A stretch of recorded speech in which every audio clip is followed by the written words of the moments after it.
Hello everyone, welcome to all again on my channel student. So आज जो मैं video लेके आई हूँ उसमें हम सारे अपने जीके के क्वेश्चन करेंगे जो कि हमारे लास्ट जो DSSB के एग्ज़ाम हुए हैं उनमें आए हैं। तो ये जो वीडियो रहेगी इसमें हम टॉपिक वाइज अपनी जीके कंप्लीट करेंगे और सारे ही क्वेश्चन आपके लिए काफ़ी इंपॉर्टेंट होने वाले हैं। So let's start from the question number first. Question number first देखिए क्या कहता है। निम्नलिखित में से कौन सा भारत का एक पूरा पाषाण स्थल नहीं है पे आपने ध्यान देना है।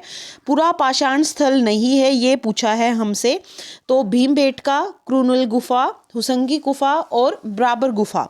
तो इसका जो करेक्ट आंसर है वो है हमारा ब्राबर गुफा, जो कि पूरा पाषाण काल का स्थल नहीं है। जो ब्राबर गुफा है ये कहाँ स्थित है ये भी आपको पता होना चाहिए। यह बिहार के गया जिले में स्थित है, ठीक है।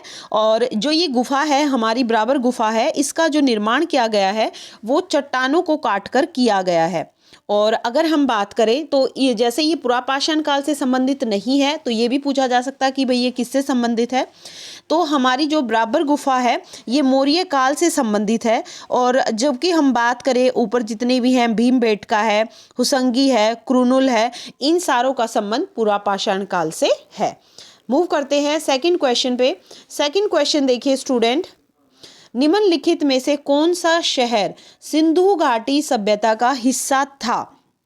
अब यहाँ पे पूछा है सिंधु घाटी सभ्यता का हिस्सा था, तो हमें सभी को पता है भाई, just wait for one time. Sindhu घाटी सभ्यता की अगर हम बात करें तो जो हड़प्पा है हमारा, हड़प्पा पूरा स्थल सिंधु घाटी सभ्यता का हिस्सा था, ठीक है। अब थोड़ा सा सिंधु घाटी सभ्यता को जान लेते हैं। जो सिंधु घाटी सभ्यता है इसका प्रथम पुरातात्विक प्रमाण हड़प्पा से मिलने के कारण, क्योंकि इसका जो प्रमाण था भाई सिंधु घाटी का वो हड़प्पा से ही मिला था, तो इस सभ्यता को हम हड़प्पा सभ्यता के नाम से भी जानते हैं और सिंधु घाटी सभ्यता के नाम से भी जानते हैं। और अगर हम बात करें सिंधु घाटी सभ्यता की तो ये कांस्य युगीन की सभ्यता है। और लोथल सिंधु घाटी सभ्यता में एक प्राचीन बंदरगाह था, ये भी आपने ध्यान रखना है कि प्राचीन बंदरगाह सिंधु घाटी सभ्यता का कौन सा था। तो लोथल नामक एक जो शहर था वो सिंधु घाटी सभ्यता का हिस्सा था, ठीक है। नेक्स्ट क्वेश्चन पे आते हैं। नेक्स्ट क्वेश्चन हमसे पूछा है सिंधु घाटी सभ्यता एक डैश युग की सभ्यता थी। तो ये सभी को पता है, काफ़ी इजी क्वेश्चन है। जो सिंधु घाटी सभ्यता है वो किसकी युग, कौन से युग की एक सभ्यता थी, अभी मैंने पीछे ही बताया था, वो कांस्य युग की एक सभ्यता थी, ठीक है। अगर हम बात करें थोड़ी सी डिटेल में इसमें जाएं तो नव पाषाण काल के अंत में धातु का इस्तेमाल शुरू हुआ था। नव पाषाण काल का जब एंड हुआ ना भाई, तो जो मेटल होती है, धातु होती है, उसका इस्तेमाल शुरू हुआ। और जो तांबा है वो वहाँ की प्रथम धातु थी जिसका इस्तेमाल ह्यूमन बीइंग ने किया, मानव ने किया था, ठीक है। पत्थर और तांबा दोनों के ही इस्तेमाल पर आधारित संस्कृति को ताम्र पाषाणिक संस्कृति कहते हैं। और कांसा जो कि तांबा और रांगा की मिश्र धातु है की खोज भी अगर हम बात करें तो वो भी कांस्य के युग में ही हुई है, ठीक है। नेक्स्ट में हम जाते हैं। नेक्स्ट क्वेश्चन है क्वेश्चन नंबर 4 हमारा। क्वेश्चन नंबर 4 में क्या पूछा गया है। क्वेश्चन नंबर 4 है मोहनजोदड़ो पाकिस्तान के सिंध प्रांत में पुरातत्व स्थल है। तो मोहनजोदड़ो का अर्थ क्या है। तो मोहनजोदड़ो का अर्थ है भाई मृत पुरुषों का स्तूप। तो भाई इसका अर्थ क्या है। मोहनजोदड़ो की अगर हम बात करें तो इसका अर्थ काफ़ी बार पूछ लिया जाता है। तो इसका अर्थ है मृत पुरुषों का स्तूप।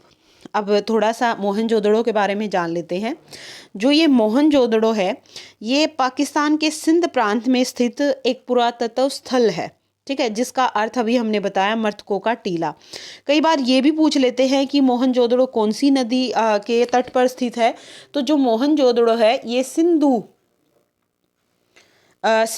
नदी के तट पर स्थित है। और इसकी खोज की अगर हम बात करें तो इसकी खोज 1922 में राखलदास बनर्जी द्वारा की गई थी। ये भी कुछ क्वेश्चन है, सपोज आपसे पूछ सकते हैं फर्दर। तो 1922 में इसकी खोज हुई थी राखलदास बनर्जी के द्वारा। और मोहनजोदड़ो से हमें वृत्त स्नानागार के भी साक्ष्य मिले हैं, और यहाँ से एक नर्तकी की कांस्य की मूर्ति भी मिली है। तो ये कुछ इंपॉर्टेंट चीज़ें हैं जो साथ साथ आपको ध्यान रखनी है। नेक्स्ट क्वेश्चन पे पहुंचते हैं। नेक्स्ट क्वेश्चन है हमारा भाई क्वेश्चन नंबर 5। क्वेश्चन नंबर 5 क्या है? बनावली हरियाणा के किस जिले में सिंधु घाटी सभ्यता काल से संबंधित एक पुरातत्व स्थल है?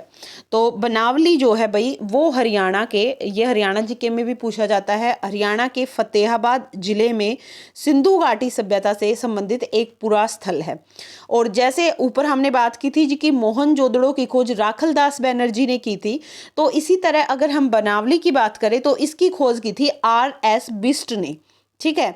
और यहाँ से भी अगर हम बात करें तो प्री हड़प्पा, हड़प्पा और हड़प्पा के बाद के काल के भी कुछ प्रमाण यहाँ प्राप्त हुए हैं। और यहाँ से मिट्टी से बने हल, और बात करें जौ, बढ़िया किस्म के जो जौ होते हैं वो भी यहाँ से हमें बनावली से मिले हैं।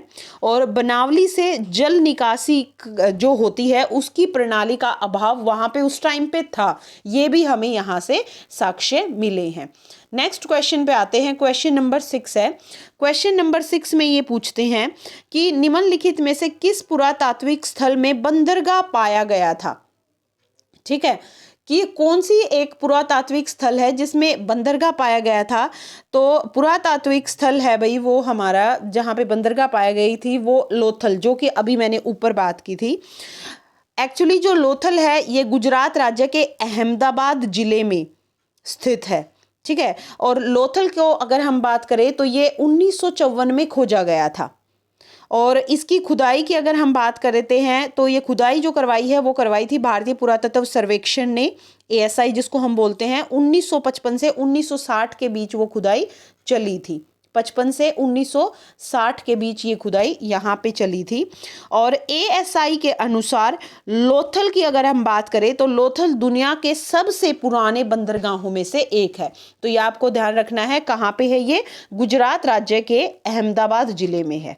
ठीक है। और गांव का भी नाम पूछ ले तो भाई गांव यहाँ पे है श्रागवाला गांव, जहाँ पे ये बंदरगाह स्थित है। नेक्स्ट क्वेश्चन है क्वेश्चन नंबर 7। क्वेश्चन नंबर 7 क्या है?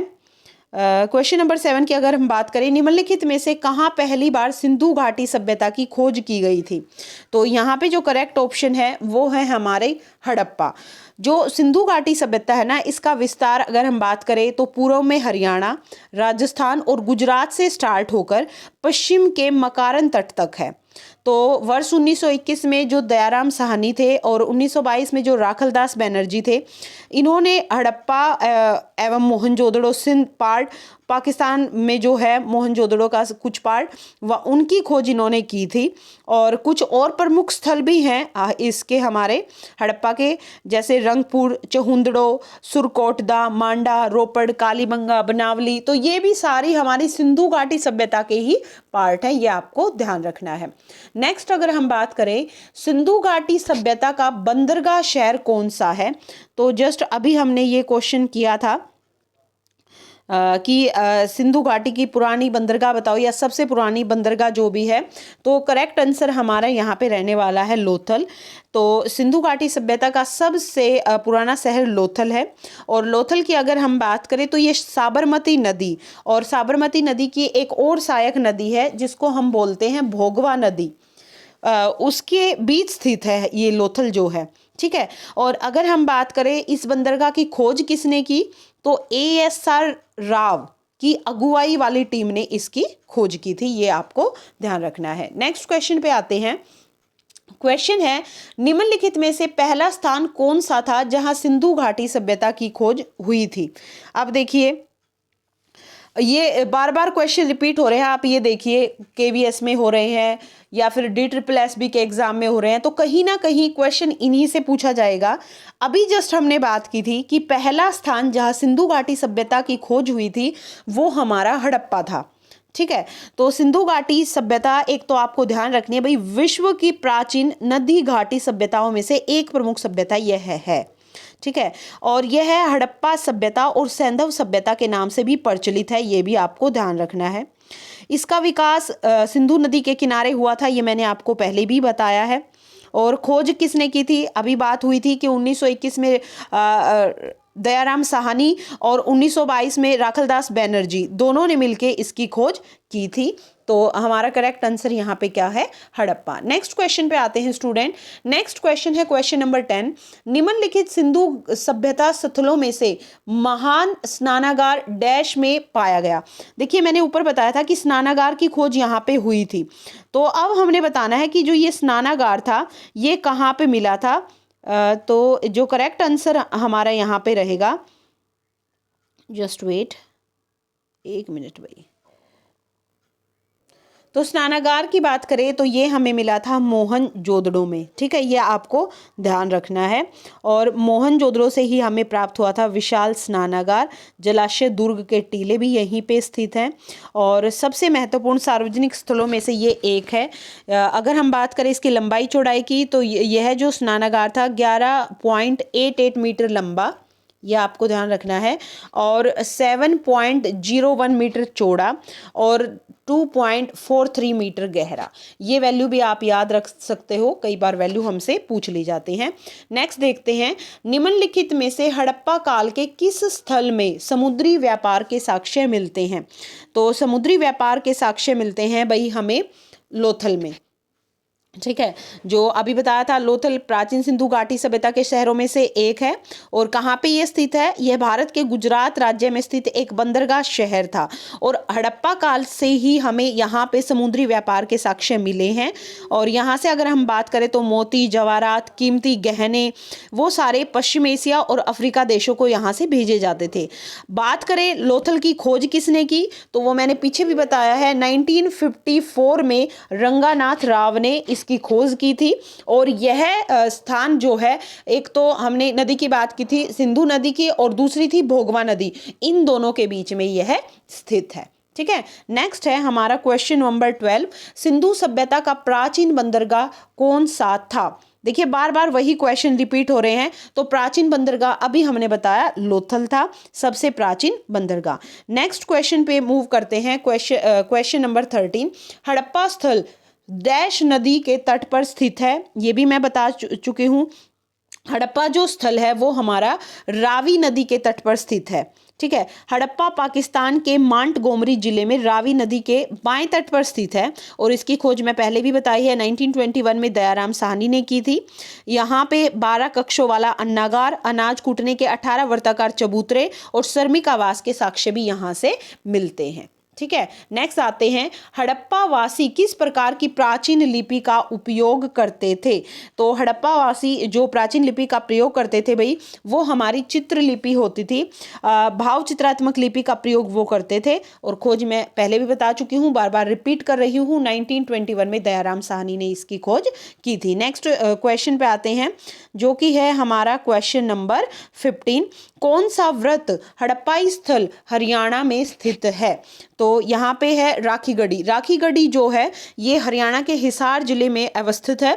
और इसका उत्खनन की बात करें तो 1997 से 1999 के बीच अमरेंद्र नाथ के द्वारा इसका उत्खनन किया गया था, खुदाई जो की गई थी।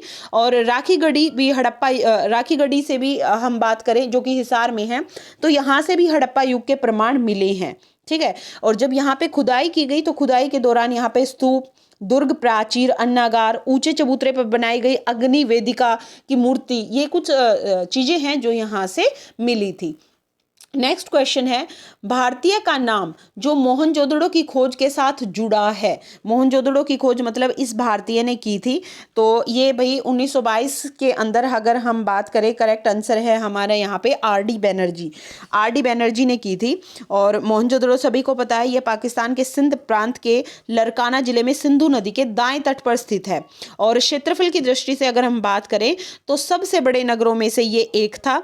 तो यहाँ से भी काफ़ी चीज़ें मिले हैं, जैसे नर्थ नर्तकी की मूर्ति मिली है, सूती कपड़ा भी यहाँ से मिला है, पशुपति शिव की आकृति वाली मोहर और बेलनाकार मोहरों के साक्ष्य भी यहाँ से मिले हैं, ये ध्यान रखना है आपको। नेक्स्ट देखिए, अश्वमेध यज्ञ प्राचीन भारतीय राजाओं द्वारा अपनी शाही संप्रभुता साबित करने के लिए एक डैश की बलि था, ये आपको आंसर देना है। तो करेक्ट आंसर है यहाँ पे घोड़े की। ठीक है, देखिए जो अश्वमेध यज्ञ था ये भारतवर्ष के एक प्रख्यात प्राचीन काल यज्ञ का नाम है, एक तो ये आपको ध्यान रखना है।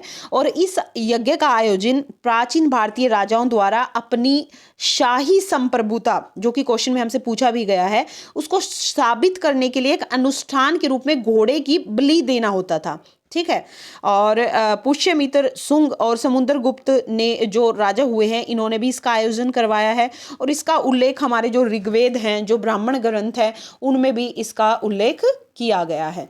नेक्स्ट पे आते हैं, किस वेद में श्वेता श्वेत्रोपनिषद सन्निहित है? तो वेद का नाम हमसे पूछा गया है, ये है भाई हमारा यजुर्वेद के अंदर। और श्वेता श्वेतोपनिषद यजुर्वेद में सन्निहित एक प्राचीन संस्कृत पाठ का नाम है और इसमें 108 उपनिषदों की मुक्ति का सिद्धांत में 14वें नंबर के रूप में इसको सूचीबद्ध किया गया है। और इस अगर उपनिषद की हम बात करें तो इस उपनिषद में 6 तो हमारे पास अध्याय हैं और 113 छंद हैं। छंद मतलब जिनको हम मंत्र बोलते हैं, 113 मंत्र इसके अंदर हैं। नेक्स्ट है, बहुत इजी क्वेश्चन है, रामायण डैश के द्वारा लिखित एक महाकाव्य है। तो सभी को पता है भाई रामायण किसने लिखी थी? रामायण वाल्मीकि जी ने लिखी थी। तो करेक्ट आंसर हमारा यहाँ पे वाल्मीकि है। रामायण और महाभारत सभी को पता है भारत के प्राचीन महाकाव्य हैं और इनकी रचना की अगर हम बात करें तो चौथी शताब्दी में इनकी रचना हुई है। रामायण की रचना महर्षि वाल्मीकि ने की है। और कई बार ये भी पूछ लेते हैं भाई रामायण में श्लोक कितने हैं? तो रामायण की अगर हम बात करें तो 24,000 श्लोक रामायण के अंदर हैं, इसीलिए रामायण को चतुर्विंशति सहस्त्री संहिता भी कहते हैं। ठीक है, और महाभारत की बात करें तो महर्षि वेदव्यास के द्वारा इसकी रचना की गई थी और महाभारत में 1,00,000 श्लोक होने के कारण इसको शत सहस्त्री संहिता कहा जाता है। और महाभारत जो है यह विश्व का सबसे बड़ा महाकाव्य है, ये आपको ध्यान रखना है। नेक्स्ट क्वेश्चन पे पहुंचते हैं, भगवत गीता भारत के किस पौराणिक ग्रंथ से संबंधित है? तो भगवत गीता का संबंध महाभारत से है, ये सभी को पता है।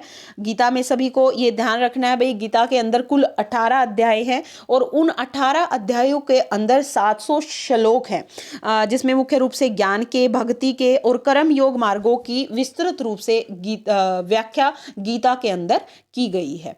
ठीक है, नेक्स्ट क्वेश्चन है, भारत के सर्वाधिक प्रभावशाली दार्शनिकों में से एक शंकर का जन्म डैश में हुआ था? तो यहाँ करेक्ट आंसर रहेगा हमारा केरल के अंदर। तो उनका जन्म 8वीं शताब्दी में केरल में हुआ था। वे अद्वैत वेदांत सिद्धांत के प्रतिपादक थे। अद्वैत वेदांता वो किसने लिखा था? वो शंकर ने लिखा था। तो अद्वैत वेदांत का प्रतिपादन उन्होंने किया था और इनको ना भगवान शिव का अवतार माना जाता था। आपको ध्यान रखना है किसको? शंकर को। नेक्स्ट है, भागवत गीता में कितने छंद हैं? छंद मतलब वही दोहे कितने हैं, श्लोक कितने हैं? तो भागवत गीता के अंदर 700 श्लोक हैं, अभी जस्ट मैंने आपको बताया था। तो यह महाभारत के भीष्म पर्व का अंग है, 18 अध्याय और 700 श्लोक इसके अंदर हैं। नेक्स्ट क्वेश्चन है, अणुव्रत का सिद्धांत किससे संबंधित है? अणुव्रत, तो भाई अणुव्रत का सिद्धांत ना हमारे जैन धर्म से संबंधित है, ये आपको ध्यान रखना है। अणुव्रत सिद्धांत का प्रतिपादन जैन धर्म में किया गया था। एक जैन धर्म की शिक्षाएं होती हैं मुख्य रूप से 5, जिनमें सत्य, अहिंसा, अस्तेय, अपरिग्रह और ब्रह्मचर्य को अणुव्रत कहा जाता है। अपरिग्रह होता है भाई एक टाइम पे आपको अपना घर छोड़ना पड़ता है ये बोलने के लिए कि मोक्ष का मार्ग चुनने के लिए, वो होता है हमारा अपरिग्रह। और ब्रह्मचर्य का जीवन हमें बिताना पड़ता है। तो इनमें से जो 4 सिद्धांत हैं उनका प्रतिपादन हुआ था पार्श्वनाथ के द्वारा, जबकि अंतिम जो है ब्रह्मचर्य सिद्धांत का प्रतिपादन किया था हमारे महावीर जी ने, जो कि जैन धर्म के संपादक माने जाते हैं। ठीक है, नेक्स्ट क्वेश्चन पे आते हैं, बुद्ध का जन्म स्थान है। तो बुद्ध का जन्म स्थान है भाई, ये आपको बताना है, जस्ट वेट स्टूडेंट। तो बुद्ध का जो जन्म स्थान है वो लुम्बिनी है। गौतम बुद्ध का जन्म कहाँ हुआ था? कपिलवस्तु के निकट लुम्बिनी में। और कब हुआ था भाई? ये हुआ था 563 ईसा पूर्व। ठीक है, किसके घर हुआ था? राजा सुधोधन के घर हुआ था। ये आपको ध्यान रखना है, इनके पिताजी का नाम था। और 6 वर्षों की कठोर साधना के पश्चात बोध गया बिहार में पीपल, कौन से पेड़ के नीचे ये बैठे थे? पीपल, वट वृक्ष जिसे बोला जाता है, उसके नीचे इन्हें ज्ञान प्राप्त हुआ था। कई बार ये भी पूछा जाता है कि उस वृक्ष का नाम बताओ जिसके नीचे बैठकर इनको ज्ञान प्राप्त हुआ था। ठीक है, और उस टाइम से ये गौतम बुद्ध बन गए थे। इन्होंने सारनाथ में अपना प्रथम उपदेश दिया था। कई बार पूछा जाता है इनका प्रथम उपदेश कहाँ था? तो सारनाथ के अंदर इनका प्रथम उपदेश था। और कुशीनगर, महापरिनिर्वाण मतलब मोक्ष की प्राप्ति कहाँ इनको हुई थी? कुशीनगर में इनको महापरिनिर्वाण, मोक्ष को बोला जाता है भाई, महापरिनिर्वाण की प्राप्ति इनको हो गई थी। नेक्स्ट क्वेश्चन पे आते हैं, कौन से राज्य को बौद्ध धर्म का उद्गम स्थल कहते हैं? तो भाई बौद्ध धर्म का उद्गम स्थल माना जाता है बिहार को। बिहार बौद्ध धर्म के पर्यटन स्थल, ऐतिहासिक धरोहर, अध्यात्म और संस्कृति का केंद्र रहा है। तो बिहार में प्रथम बौद्ध संगीति खुली थी और द्वितीय बौद्ध संगीति वैशाली के अंदर थी बुद्ध की, और तृतीय बौद्ध संगीति पाटलिपुत्र का आयोजन वहां पे हुआ था। इसीलिए बिहार को बौद्ध धर्म का उद्गम स्थल कहा जाता है, क्योंकि जितनी भी संगीति हुई ना वो सारी ही बिहार के अंदर हुई। पहली हुई थी भाई राजगृह के अंदर, क्योंकि नाम पूछा जाता कहाँ पे हुई पहली, द्वितीय हुई थी वैशाली के अंदर, और तृतीय हुई थी पाटलिपुत्र के अंदर। इसी के कारण इसको क्या बोला जाता है? बौद्ध धर्म का उद्गम स्थल। नेक्स्ट देखिए, निम्नलिखित में से कौन गौतम बुद्ध के समकालीन थे? तो गौतम बुद्ध के समकालीन कौन थे? महावीर जी थे। ठीक है, तो महावीर गौतम बुद्ध के समकालीन थे। और पूछ लिया जाता है जो महावीर जैन थे भाई, वो जैन धर्म के 24वें तीर्थंकर थे। तीर्थंकर मतलब जिन्होंने इस धर्म को संभाला, जिन्होंने इसको लेके हर तरीके की बात बताई, वो 24वें तीर्थंकर ये थे। और जैन आंदोलन का प्रवर्तन इन्होंने किया। इसके अलावा इन्हें भारत का आइंस्टीन भी कहा जाता है। कौटिल्य, विष्णुगुप्त, चंद्रगुप्त मौर्य थे जिन्होंने किसकी रचना की थी? अर्थशास्त्र की रचना की थी। ये आपको ध्यान रखना है। नेक्स्ट देखते हैं, कौन से बौद्ध स्थल में पत्थर से तराशे शिल्प नहीं है? कौन से बौद्ध स्थल में? तो ये हमारे नागार्जुनकोंडा के अंदर नहीं है। ठीक है, देखिए पत्थरों को काटकर बनाई गई जो कला है वो प्रमुख बौद्ध स्थल हैं हमारे अजंता के अंदर, कारले के अंदर, नासिक के अंदर, कन्हेरी के अंदर। जबकि जो नागार्जुनकोंडा है यह हमारे पत्थर से तराशे शिल्पों के अंदर नहीं आता। यह तो एक स्तूप है जिसमें बौद्ध स्मारक के साथ प्राचीनतम ईंट मंदिर भी है, तो ये पत्थर से तराशे शिल्प के अंदर नहीं आता। नेक्स्ट है भाई, भारतीय दर्शन के डैश स्कूल हैं जिन्हें षड दर्शन के नाम से जाना जाता है। बहुत इंपॉर्टेंट क्वेश्चन है। भारतीय दर्शन के अंदर 6 स्कूल हैं, यह आपको ध्यान रखना है। उन 6 स्कूलों को ही षड दर्शन कहा गया है। और इनमें कौन कौन से, हम जो फिलोसफी के अंदर भी पढ़ा जाता है, ये हमारा न्याय है और सांख्य है, दूसरा आप नोट डाउन कर सकते हो, तीसरा हमारा योग है, और उसके बाद वैशेषिक है। इनके प्रतिपादन किसने किया वो भी कई बार आपसे पूछ लिया जाता है, तो आपको ध्यान रखना है। वैशेषिक है, पूर्व मीमांसा और उत्तर मीमांसा है जो कि वेदांता के अंदर ही शामिल हैं। ठीक है, और ये जितनी भी विचारधाराएं हैं हमारे, जो ये 6 स्कूल हैं, इनमें अधिकांश कर्म और पुनर्जन्म के सिद्धांत में विश्वास किया जाता है। मोक्ष को जन्म और मृत्यु के चक्कर से मुक्त माना जाता है और मोक्ष ही मानव जीवन का अंतिम लक्ष्य है, ये हमारे स्कूल्स बोलते हैं। ठीक है, नेक्स्ट क्वेश्चन पे आते हैं। क्वेश्चन है भाई हमारा, बौद्ध परिषदों की कुल संख्या हमसे पूछी गई है। तो कुल 6 बौद्ध परिषदें हैं। बी ऑप्शन हमारा ठीक रहेगा। ये देखिए डिटेल में अब आपको बताऊंगी नहीं, 6 बौद्ध परिषद हैं हमारी, आपको ये ध्यान रखनी है और पढ़नी भी है। जैसे प्रथम जो बौद्ध परिषद थी, इसका आयोजन महात्मा बुद्ध के महापरिनिर्वाण के तुरंत बाद 483 ईस्वी पूर्व अजात शत्रु के संरक्षण के राजगृह में हुआ था। तो इस तरीके से ना आपको 6 की 6 बौद्ध परिषद मिल जाएंगे, आपको वो ध्यान रखना है। नेक्स्ट क्वेश्चन पे आते हैं। क्वेश्चन नंबर 30 है, शंकराचार्य ने निम्नलिखित में से किस सिद्धांत का प्रचार किया था? तो शंकराचार्य ने जो सिद्धांत का प्रचार किया था, अभी मैं ऊपर भी बता के आई हूँ, हूँ, ये अद्वैत सिद्धांत के प्रतिपादक थे, महान दार्शनिक थे, धर्म प्रवर्तक थे।